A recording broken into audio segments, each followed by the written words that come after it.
ቱቦ እንዲወጣ ፈለኩኝ። እሱን ላድርግ የፈለኩበት ምክንያት ጠዋት ያው ተነስቶ ወደ ላይ የማቆም ስሜት ስትወጣ አባረርኳትና ያስኳት። ሲይዛት ደግሞ አጋጣሚ የቆረጠችበትን ብላዋን በእጇ ይዛለች። በእጇ ይዛ አባሬ ያስኳት። አንድ ጊዜ ከያስኳት በኋላ ደግሞ ጋፍትራኝ አመለጠች። ለሁለተኛ ጊዜም እንደዛው ሮጬ ያስኳት።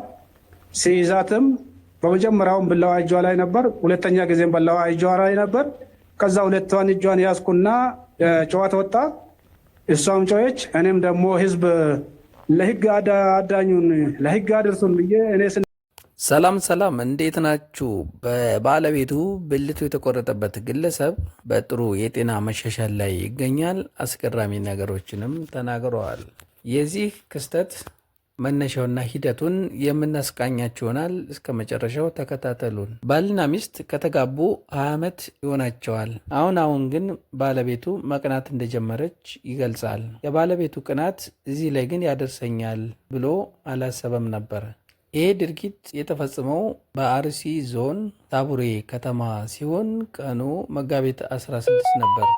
ቤተሰቡ 6 ልጆች አላቸው። ተሰብስበው እራታቸውን በልተው ወደ እንቅልፍ ያመራሉ።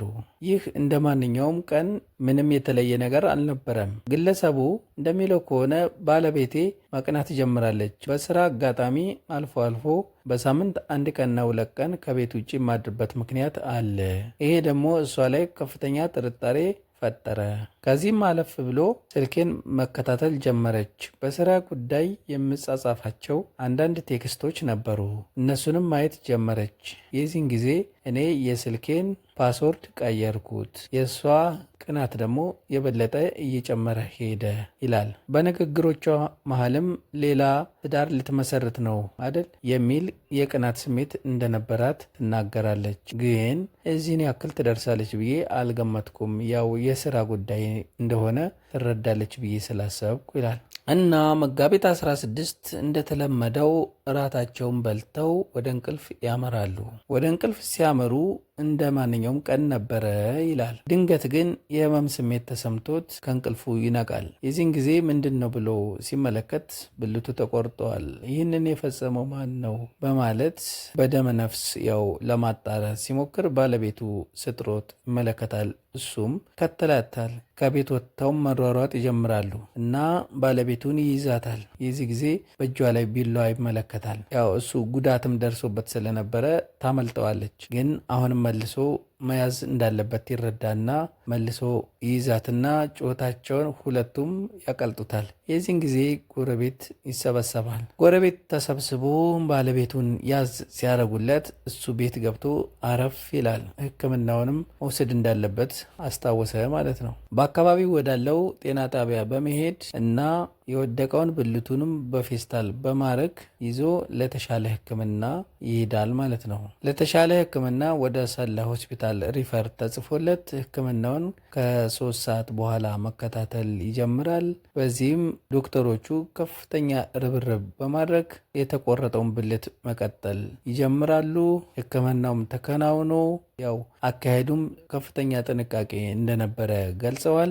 በበረዶና በፕላስቲክ ነገር ተይዞ መሄድ አለበት። በዛም ተደርጎ ስለነበረ ለስኬታማነቱ አመጣጡና በሰዓቱ መድረሱ ዋነኛው ምክንያት ነው ይላሉ ዶክተሮቹ። ይሄ ብልት ተቀጥሎ ባለቤትየው በትቦ እንዲሸና ተደርጎ 1 ወር አልፎታል። እንግዲህ ለረጅም ጊዜ ሲቆይ በመሃል የብልት መነሳት ምልክት ጠዋት ይመለከታል። ግን እሱ ይህንን አልገመተም ነበረ። መሽናትም እንደሚችል ለማረጋገጥ ተደርጎለት የነበረውን ትቦ እንዲያወጡለት ይጠይቃል። ይህንን ነገር ሐኪሞቹ አደረጉለት። ያው የጤና መሻሻሉን ተመልክተው በዚህም በራሱ ካለ ትቦ መሽናት መቻሉን አረጋግጠዋል። እና ገና 16 ልጅ ወልዳለሁ የምን 6 ብቻ ነው ብለዋል። በጥሩ ሁኔታ ይገኛል። እኔ ግን ሳስበው አርቲፊሻል ይቀጠልልኝና በሱ እሻናለሁ የሚል እንጂ እንደዚህ ተፈጥሯዊው ተመልሶ እሻናለሁ ብዬ አላስብም ነበረ። ለሆስፒታሉ የሕክምና ባለሙያዎች በሙሉ ምስጋናዬን አቀርባለሁ ብለዋል። አያድርስ ነው እያልን እንዲህ አይነት የጥርጣሬና ያለመግባባት ስሜቶች ሲመጡ በመነጋገር መለያየት ወይም ደግሞ ችግርን መፍታት ይሻላል። አሁን ባለቤትዮ በእስር ላይ ትገኛለች። እኔ ግን በሰይጣን አሳስቷት ስለሆነ አላህ የጻፈው ስለሆነ ይቅርታ አረግላታለሁ ብለዋል። የዚህ ጉዳት ሰለባ የሆኑት ሰውዬ ማለት ነው። እናንተ በዚህ ዙሪያ ምን አስተያየት አላችሁ? አስተያየቶቻችሁን እንድሰጡን እንጋብዛለን። ከወደዳችሁት ላይክ ግጩን፣ 10 ላይክ እንጠብቃለን። ሰላም፣ እንዴት ናችሁ? በባለቤቱ ብልቱ የተቆረጠበት ግለሰብ በጥሩ የጤና መሻሻል ላይ ይገኛል። አስገራሚ ነገሮችንም ተናግረዋል።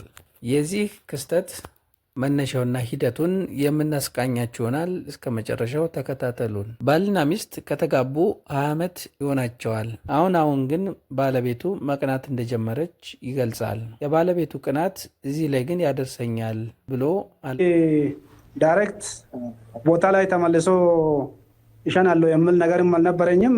አርቴ ተገጥሞ በዛ በኩል ከሆነ ነው እንጂ እሱ ዳይሬክት ቱቦ ወጥቶ እኔ ቱቦ እንዲወጣ በጣም ቾክዬ እንትን አድርጎኛል፣ ኢንፌክሽን ይሆንብኛል ብዬ ስጨቃጨቃቸው የነበርኩበት ምክንያት እስቲ ይቻላል ወይ ሞክሬልህ እና ከዛ በኋላ ካልተቻለ ወደሚሆነው እርምጃ እንሄዳለን ብዬ ነው እና ቱቦ እንዲወጣ ፈለግኩኝ። እሱን ላድርግ የፈለግኩበት ምክንያት ጠዋት ያው ተነስቶ ወደ ላይ የማቆም ስሜት አለው። እንደ ኢሬክት እንደማድረግም ነገር አለ ማለት ነው። እሱ ነገር ራሱ ትክክል ነው። እስቲ ቼክ ላድርግ ትክክለኛ ይሆናል ወይ ብዬ እሱን ለማየት ቾክዬ ነበር ሲያወጡ። ለዛን ሰዓት ትንሽ ያው ቱቦ ውስጥ ስለቆየ በቾኮል ብዬ እንዲሸና ያደረገ። ከዛ ሸናው። ከትንሽ ጊዜ በኋላ ደግሞ እየተሻለ ይመጣ። አሁን ደግሞ በስርዓቱ በጥሩ ሁኔታ እየሸናው ነው። አሁን ቶሎ ግራፍቲንጉ ቢደረግለት እና ግራፍቲንጉ ቢሰራላት እንግዲህ በፊት 6 ነው የወለድኩ አሁን